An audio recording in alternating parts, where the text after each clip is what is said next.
Today we're going to talk about how to edify people in your team effectively so you can scale your business when you're not physically there. So, very important to understand what the word edification means, okay? Edification, if you look up the dictionary, it means to build up, right? Building up your people. So when you're talking to people and having communication with others, right, are you building people up or are you destroying? Like, are you the kind of person that wants to be the tallest building in the arena or the tallest building in the environment by knocking down all the buildings? Or do you want to be the tallest building by uplifting all the other buildings, and because you're building them, you're building yourself, right? That's the kind of mindset when it comes to edification. And a lot of people think that by walking into a room as a manager, as an owner, as a sales leader, you have to be the guy. And that's the biggest misconception in my opinion, right? You don't have to be the guy. You have to make other people on your teams the guys. You got to build them up. You got to edify the team. So for example, when somebody brings a new person to me, I'm the leader of the office as an example, and I have a new guy that brings this new trainee. Okay, I have this guy that's been with me for a month and a half, 2 months, and he brings me this new trainee to me, okay? My whole objective is not so that this guy can make me feel like I'm the biggest top shot guy, I'm this, I'm that. No, my whole objective is how do I edify to this new individual, right? How do I edify the guy that's been here for a couple of months to this new individual that just walked into our team, right? That's my mindset. I want to edify this person so that this individual can believe in this person that he's been following for the past couple of days or whatever, right? It's very important to do that because, you know, on the flip side, you want the guy that's been here for a couple of months to edify me properly to the newest guy in the team. So if I'm edifying him and he's edifying me, this new person's like, wait a minute, they're edifying each other. This must be a positive environment, and they start opening themselves up and they start feeling safe. And that's what you want when you're building teams. You want people to feel safe and comfortable with opening themselves up. But if you have a culture where everyone's putting each other down, cursing, putting them down, you suck, you're stupid, oh, whatever the culture may be, I don't know, I've seen it all. If people are not uplifting each other or they're just quiet about it, you're not going to have an uplifting environment. And when you walk out of that room, boom, that whole team is gone. All right? So how do you edify properly? Number one, you make it a cultural thing where everyone speaks positive about everyone. Like me personally, I don't like when people joke around about certain people. I don't like when people joke around about certain stuff. Like here and there it's cool, like because you're in a sales culture, you're in a prank culture, I get it. But you want to always make sure that people are speaking positive of everyone around them. Like, good job, Eddie. Good job, Bobby. Good job. Like everything's about uplifting other people.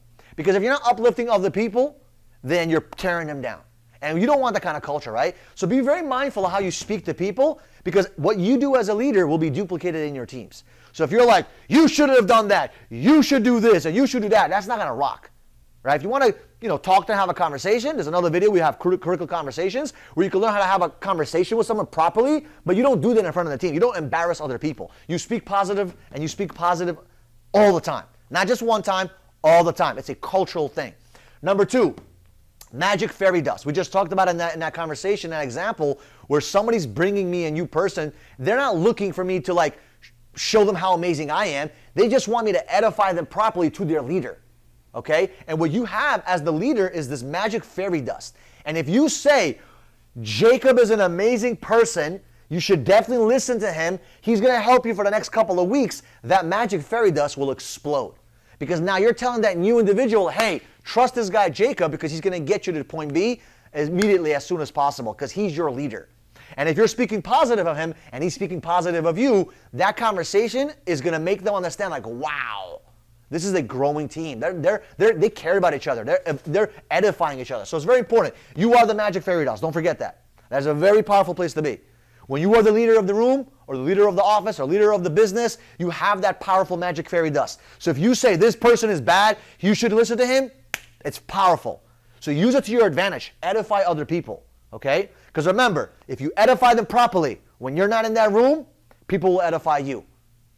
People will edify you, which leads me to the next thing, right? Number four, we're going to skip number three for a second. Behind closed doors, okay? Behind closed doors. When you walk out of that room, what are people talking about when it comes to you? What are you talking about other people when they're not in the room? Think about that. Like, Joey's not here, Bobby's not here, and you and Jacob are in the room. How are you communicating with Jacob about Bobby and Joey? Are you shitting on them? Oh my God, you don't understand, he sucks, this and that. Or listen, if you have to say something because you guys are a team, you guys, hey, he's not doing this properly, and you guys are openly discussing that, that's fine. But don't say things about people behind their back that you would not tell them to their face. Something that I do, if I got something to say, I'll say it to the person that I'm talking about and behind their back, but they all know it's a conversation because we're trying to become better. Like, hey, Joey didn't go to the field today. He needed to do X, Y, and Z. Joey, why didn't you do that? I have critical conversation. He knows what's up. And then I talk to my other leader, hey, Joey didn't do X, Y, and Z. It's affecting us there. How can we help him? Right? I don't do it in a way to kind of shit talk about them, which leads me to number 3, right? Talking down on them. I'm trying to figure out a solution to help Joey out as an example, right? So it's very important how you talk to people behind closed doors. What you say when they're not there is extremely important, because now if you're talking negative about Joey, and Bobby hears that, Bobby's like, wait a minute, if he's talking negative about Joey when he's not here, I can imagine when he talks about me when I'm not here. And if you have that kind of culture, oh man, gossip starts to kick in. People start talking shit about each other. You have a culture of just infestation, and you don't want that, okay? So it's very important to never talk down and never, talk behind closed doors about someone in a negative way, ever. Which also means do not fuck around with people's egos. I'm sorry I used the curse word because it's so, you have to make sure you're not messing around people's egos. Do not embarrass other people. Do not do that. I don't care what it is.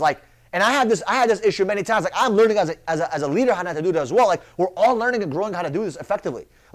Don't embarrass other people in front of other people. That's it. You don't do that. You can affect their ego for weeks, for months.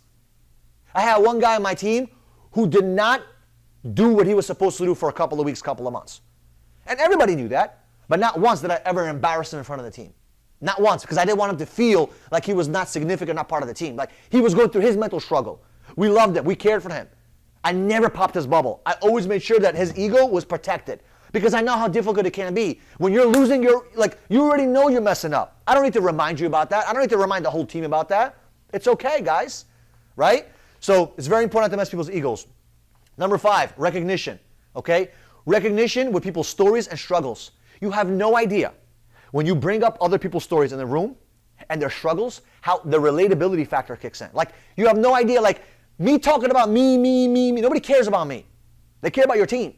So if I got a new girl here in a room, okay, Diana as an example, and Diana has a situation in her life where she's living with her mom right now, single mom, they're going through a struggle, she just got a car, whatever, she's going through a challenge, right? I'm going to use that as an example. She's kicking ass. I'm going to use it as an example. Recognition, man. I'm edifying her. Do you know how powerful that does? Do you know how powerful that is? Now Diana's she's empowered. She feels special.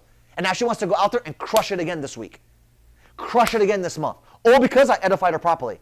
I gave her recognition. I made her feel important. Remember, on every single person's forehead, it literally says, make me feel important. That's it. That's your job. If you go out there and make people feel valuable, they will love you to death. They will love you to death. Remember, it's not about you. It's about them. And if you understand this as a sales leader, you're going to have an incredible career in front of you. Take care of other people by recognizing them, investing into them, making them shine with their stories and their struggles. This doesn't mean you can't talk about your story. This doesn't mean you can't talk about your struggles. You can. But don't forget about other people in the room and edify them and build them up so you can show other people different examples. So you eliminate excuses out of your team. If you want to eliminate excuses out of your team, show them a lot of examples of people creating a lot of success with their situations, with their story relating to them and their struggle. And I promise you, you will eliminate all the excuses. I used to have a lady in my team, and she's actually still working with us, right? And she pretty much, we called her no excuses. Mama no excuses, because she had a single daughter and she was still working and busting her ass in the field. She was out there crushing it. And she never created excuses. And that's the culture. I was like, yo, listen, if mama over here is not, mama no excuses is doing something, you're 18 years old, you got no responsibilities, why are you not out there hustling? Why not out there grinding? And these recognitions motivate other people. These stories and struggles that other people have inspire them. And now you're not the one doing all this work to build your team. Remember, building a team is building a team. It's not about you. You got to learn how to build a team. And a team is other people. Does that make sense? So other people make the team. It's not you as the leader. It's the team. Team. Slap it on your forehead. Team. Okay? It's very important. Recognizing other people. So I love you guys. I appreciate you guys. If you feel like this information is valuable and it added some value to your life, do me a favor, drop a like, drop a comment, subscribe to our channel, share this with someone that would love this information, whether they're an entrepreneur, a sales leader, or a business owner, whatever it may be. I would appreciate you sharing with them and subscribing to the channel because we're going to get to 100,000 subscribers and we need your help. I need your help. Please do me a favor. This is valuable to you. I love you guys. See you guys in the next video.